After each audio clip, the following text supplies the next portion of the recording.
All right, folks, welcome back to another episode of Living in Halifax. I'm Tom Moore with Remax Nova here in town today.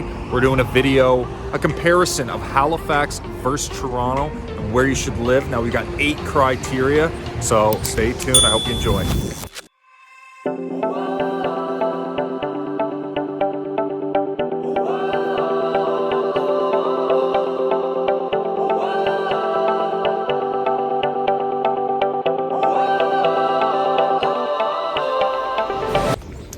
Okay, so up first, let's talk about shopping. Now, Toronto is obviously Canada's pretty much financial capital. It's a shopping hub.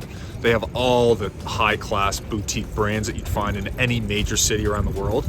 But Halifax still does have shopping. It doesn't compare to Toronto, but we do have big box retailers. We have IKEA, a lot of department stores, a lot of furniture stores, all of your, basic and medium, suppliers of shopping facilities. We've got several large malls here, and Halifax is really the shopping capital of Atlantic Canada, all 4 provinces there. So, in addition to properties like this, little kind of mom and pop stores, we also have a lot of bigger box stores and things that you would find in any big mall in a city.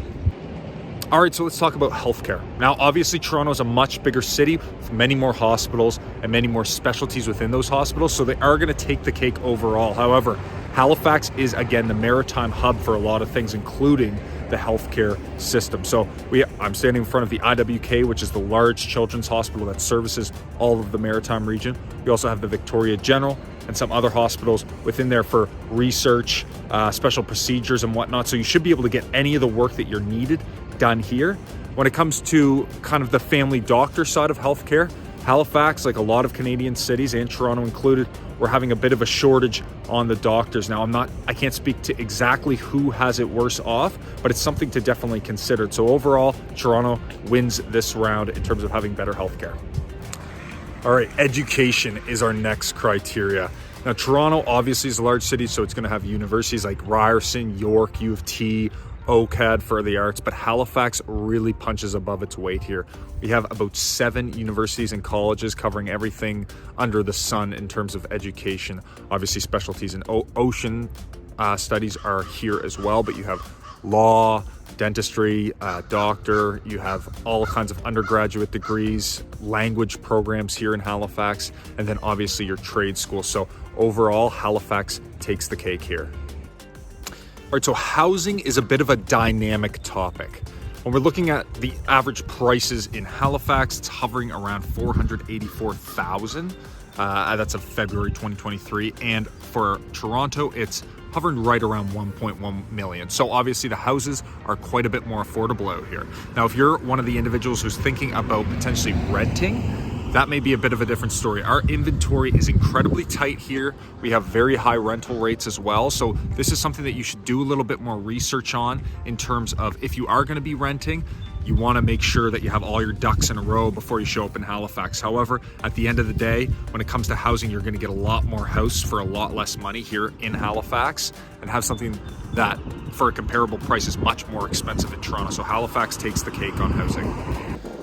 All right, so the weather is a bit of a toss-up between the two. Now, Halifax tends to be a bit milder overall, and the winters seem to be a little bit shorter, but Toronto, on the other hand, has a little bit less snow year over year. So Toronto gets a really cold wind chill that comes right in off the lake. And again, Halifax tends to be a bit milder. Now, when you're thinking about weather, you also want to think about kind of the outdoor amenities that each has to offer. And Halifax obviously is going to take the cake there, right? Within 25 minutes of downtown, you can be at your own lake, the woods, or an ocean where you can do some surfing. There's lots of sailing involved here, and there's just a really good outdoor environment that isn't super packed with people. Toronto, on the other hand, if you are downtown Toronto, it's going to take you quite a while. Like when I used to live in downtown Toronto, it would take me hours to get into the woods and into the wilderness. So that's definitely something to take into account when you're considering the weather.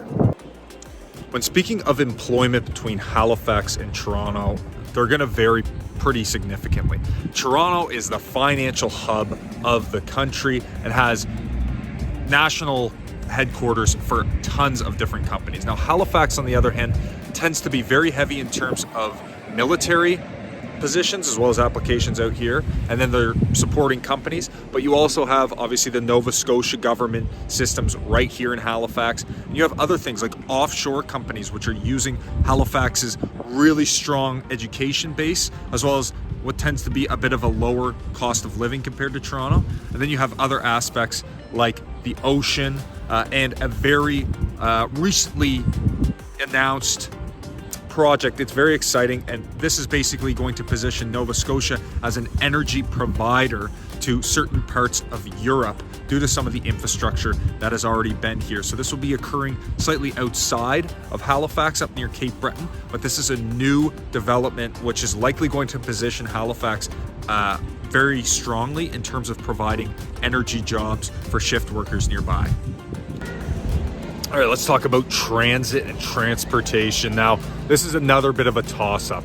Toronto obviously is a much bigger city, so they have a subway. They've got a really in-depth transportation service called the TTC, buses, subway. Halifax, on the other hand, has basically what's called Metrotransit. So in addition to buses, we also have ferries like the one behind me, which will take you to Dartmouth and Woodside.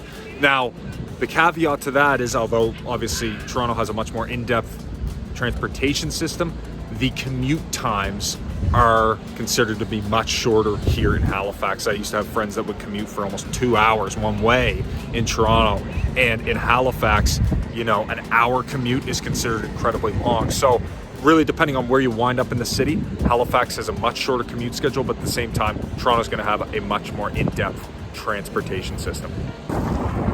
When we look at the crime rates in terms of per capita, Toronto has a slightly lower crime rate than Halifax, which means it's a slightly safer. Now, the only two real large cities in Canada that are beating Toronto are going to be Quebec City and Ottawa. Then shortly after Toronto is Halifax.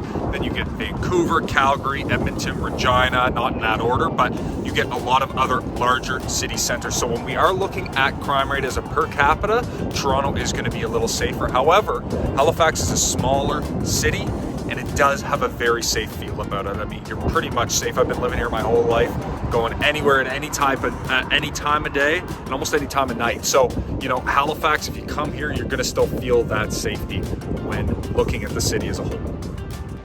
Now, we're looking at entertainment. Obviously, Toronto is the entertainment capital, I would say, of the country.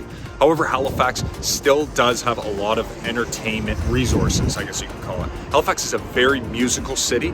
We have a very lively bar culture here, so it's very easy to find live music almost every night of the week in the downtown core. You've also got things like the Scotiabank Centre behind me, which is home to our professional lacrosse team, as well as the Halifax Mooseheads, which is our local hockey team. We've also got an outdoor semi-pro soccer team, which has a great stadium and is unbelievable to take in, and many other events that occur in and around the Maritimes within about 2.5 hours throughout the year, whether it's the Moncton Stadium, where there's huge concerts and very famous names come there, or maybe it's the Cavendish Prince Edward Island Country Music Festival. You do have a lot of entertainment options when you come to Halifax, but overall Toronto's going to take the cake on that.